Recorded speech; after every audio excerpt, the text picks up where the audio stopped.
ତିରୁଚିରାପଲ୍ଲୀ, ଯାହାକୁ ତ୍ରିଚି ବୋଲି ମଧ୍ୟ କୁହାଯାଏ। ଏହା ତାମିଲନାଡ଼ୁ ରାଜ୍ୟରେ କାବେରୀ ନଦୀ ଧାରେ ଅବସ୍ଥିତ। ରାତି 3:40ରେ ଆମ ଟ୍ରେନ୍ ପହଞ୍ଚିଲା ତିରୁଚିରାପଲ୍ଲୀରେ।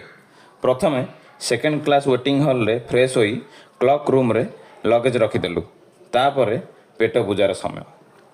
ତିରୁଚିରାପଲ୍ଲୀରେ ବୁଲିବା ପାଇଁ ତ ଅନେକ ସ୍ଥାନ ଅଛି, କିନ୍ତୁ ସମୟକୁ ନଜର ରଖି ଆମେ 2ଟି ମୁଖ୍ୟ ସ୍ଥାନ ଚୟନ କଲୁ। ତେଣୁ ଆମେ ଟ୍ୟାକ୍ସି ନ କରି ଲୋକାଲ୍ ବସ୍ର ସାହାଯ୍ୟ ନେଲୁ, ଯାହାକି ବହୁତ ଅଳ୍ପ ଖର୍ଚ୍ଚରେ ହୋଇଯିବ। ଖାଇସାରି ଆମେ ଷ୍ଟେସନରୁ ବାହାରକୁ ଆସି ବସ୍ରେ ବସିଲୁ। ପ୍ରତି 5 ମିନିଟ୍ରୁ 10 ମିନିଟ୍ ଭିତରେ ବସ୍ ସହଜରେ ମିଳିଯିବ। ପ୍ରଥମେ ରକ୍ଫୋର୍ଟ, ଆଞ୍ଚଳିକ ଭାଷାରେ ମଲାଇ କୋଟାଇ ବୋଲି ଚିହ୍ନିତ, ଯାହା ଏକ ପୁରାତନ ଶିଳା ପର୍ବତ ଉପରେ ନିର୍ମିତ ଐତିହାସିକ କିଲ୍ଲା ଓ ମନ୍ଦିର ପରିସର ଅଟୁଟ ରୂପରେ ଅବସ୍ଥିତ। ଏହି କିଲ୍ଲା 83 ମିଟର ଅଥବା 272 ଫୁଟ ଉଚ୍ଚ ଏକ ପାହାଡ଼ ଉପରେ ତିଆରି ହୋଇଛି। ଏହି କିଲ୍ଲା ପରିସରରେ 2ଟି ପ୍ରମୁଖ ହିନ୍ଦୁ ମନ୍ଦିର ଅଛି, ଉଚ୍ଚି ପିଲୟାର ମନ୍ଦିର ଓ ଥାୟୁମାନ ସ୍ୱାମୀ ମନ୍ଦିର, ଏବଂ ଶୀର୍ଷରେ ପାଲ୍ଲବ ଯୁଗର ଗଣେଶ ମନ୍ଦିର ଅବସ୍ଥିତ। ପାହାଡ଼ ଉପରୁ ପୁରା ସହର ଦୃଶ୍ୟମାନ ହୁଏ। ପାହାଡ଼ ଉପରୁ ଦର୍ଶନ ସାରି ଶ୍ରୀରଙ୍ଗମ୍ ଆଉ ଏକ ବସ୍ ସାହାଯ୍ୟରେ ପହଞ୍ଚିଲୁ।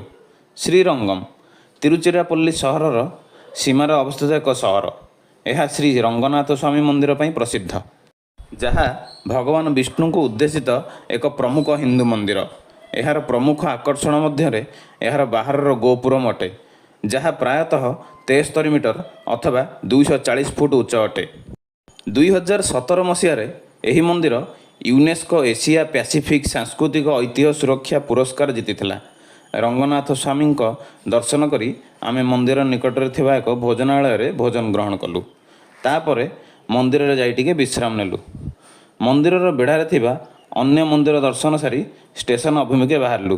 ବସ୍ ସାହାଯ୍ୟରେ ଷ୍ଟେସନ ପହଞ୍ଚି ସେଠାରେ ରାତ୍ରି ଭୋଜନ କଲୁ।